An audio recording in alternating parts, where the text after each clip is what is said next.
Russia's army is near collapse. How could such a military strength collapse?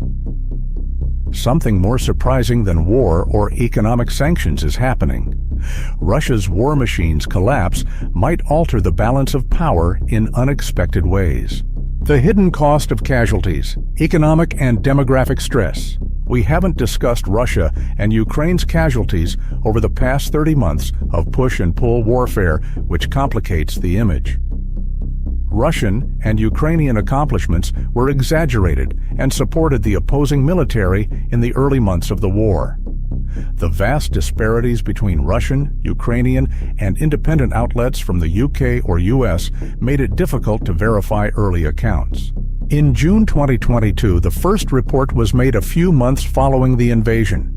Russian casualties ranged from 5,900 to 3,000, depending on whether you believed Russian, NATO, or Ukrainian claims. Eventually, numerous reporting bodies discovered that the Russian casualties might have been calculated. Early Ukrainian reports may have doubled Russian casualties. Early Russian reports understated their army's deaths by 0.3% to 1. Later Ukrainian reports seemed to remove this prejudice, and Russian estimates began to match independent authorities' statistics. Where does that leave us today? The Ukrainian Ministry of Defense reports 585,000 Russian soldiers lost as of August 9, 2024. This number matches British Ministry of Defense reports from May 2024 and Ukrainian accounts from the highly disorganized summer offensive of Kharkiv over the preceding few months. The first said Russia has lost 500,000 soldiers through May 2024, while the second estimated 7,000 more over the next 2 months. Even more intriguingly, casualties are rising faster than ever, despite Russia not going closer to Ukraine. Russia lost 801,000 soldiers daily in the first 2 months of 2024. This reached the mid-1100s during the summer offensive. Today, Ukrainian Pravda reports that Russia loses approximately 1,200 soldiers daily. This is an incredible number of casualties in a war that doesn't seem to be ending soon. But is it? Since Russia started with 36,000 soldiers and lost approximately 59,000 over 30 months, it's vital to compare casualties to starting reserves. Russia may have conscripted another 1 million soldiers from the reserve. Where are all these men from, and how is Russia sustainably growing? Russian conscription has increased in recent years, offering volunteers bonuses to join the military. The Economist reports that military volunteers earn 2 to 3 times the national average. Since Russia's less urbanized areas have lower average earnings, especially those with more ethnic minorities, the government's conscription efforts have been more successful there. Casualty reports show that the Russian military has large ethnic differences. A 2023 PBS investigation found that men from Buryatia, a Russian territory with a Mongol population, were 75 times more likely to have terrible outcomes than men from Moscow. This vast difference between Russia's rich and rural areas has sparked local government protests. Despite this, Russian military actions appear to be ongoing. The disproportionate budget for national defense and military spending contributes to that. Russia's defense budget rose from $72 billion to $140 billion in 2 years. This is because the 2024 military budget is nearly a third of the government's budget, a rare rate in the modern world. Russia spends almost 6% of its GDP on defense and military, compared to 3.5% in the US and 2.7% across NATO. Russia has provided many economic incentives to strengthen its military. Military employment has expanded from 2.5 million to 3 million in the past 2 years. This is in addition to compensation increases in this area to improve the Russian military and reduce setbacks from poor offensive campaigns. Some of the government's initiatives to train more soldiers have been successful, maybe due to vigorous campaigning and generous military contract terms.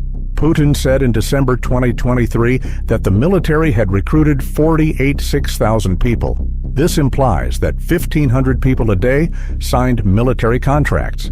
These estimates may be overstated, as many other Russian success stories are, and don't truly reflect the variety and ad hoc nature of Russian military recruitment. Reports also suggest that the military has cut corners on recruit training and equipment, reducing the Russian military's capacity to perform sophisticated offensive operations. Russia appears to have avoided the economic and demographic issues that would ordinarily afflict a country in a major military conflict. This usually paints a bleak future for Ukraine. China and Western sanctions, how Russia's economy supports its military. There's always more to the story, especially as we look deeper into Russia's probable economic challenges in the next years. The U.S.'s intensified economic sanctions, which most countries follow, have been Russia's biggest economic problem for 2.5 years. The EU, long one of Russia's main buyers of oil and natural gas and a major commercial partner, has decreased imports by 80%, cutting off important cash flows into Russian coffers. To offset that, China has led a favorable trade relationship with Russia, increasing trade by 26% in 2023. Total commerce fell in 2024 but is above pre-2022 levels. Without this trade, Putin would struggle to find substantial foreign commercial partners. Thus, China is presenting itself as a major economic influence for Russia. China is becoming a major importer of Russian gas and oil, boosting its energy sector. This suggests that China is one of the key reasons Russia cannot fiscally finance its military and maintain its large soldier count. This could have serious implications. Russia will have trouble recruiting military volunteers as the number of people working in industry, especially military equipment manufacture and energy, rises. This is because booming sectors require services to hire more people to pay taxes to the Russian government. Thus, fewer people can engage in manufacturing and agriculture, which are a country's backbone during a conflict. Official reports versus actual casualty estimates. As of June 2024, BBC Russia reported approximately 13,000 Russian fatalities, leaving an estimated 45,000 to 52,000 soldiers alive but unfit for duty. Some of these soldiers are prisoners of war or in ongoing exchanges with Ukraine, which doesn't directly impact military operations but can affect morale. Interviews with captured Russian soldiers have revealed concerns about the military's state and the need for more reinforcements.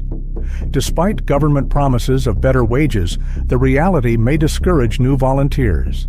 Many casualties are severely injured, requiring extended recovery and being unable to work, which strains the Russian economy. These wounded soldiers and their families may receive government aid, further diverting the defense budget. As a result, Russian casualties are not only depleting the military, but also creating economic burdens through support for injured personnel. Russian military age population declining. Russia faces a significant demographic challenge affecting its military and economy. The 2019 UN report estimated 14.2 million Russian males aged 20-34, the core of the active military age range. However, Russia's fertility rate dropped to 1.2 children per woman between 1999 and 2001, leading to a predicted 20% decrease in eligible males by 2025, dropping to 12 million. By 2030, the militarization rate could reach 8%, one of the highest globally. Russia's defense spending is already high, and it will increasingly rely on immigrants to replace military personnel, especially as 900,000 Russians have fled since the invasion, including many military-aged individuals. This emigration has cost Russia 1.5% of its workforce, disproportionately affecting skilled workers and worsening its economic situation.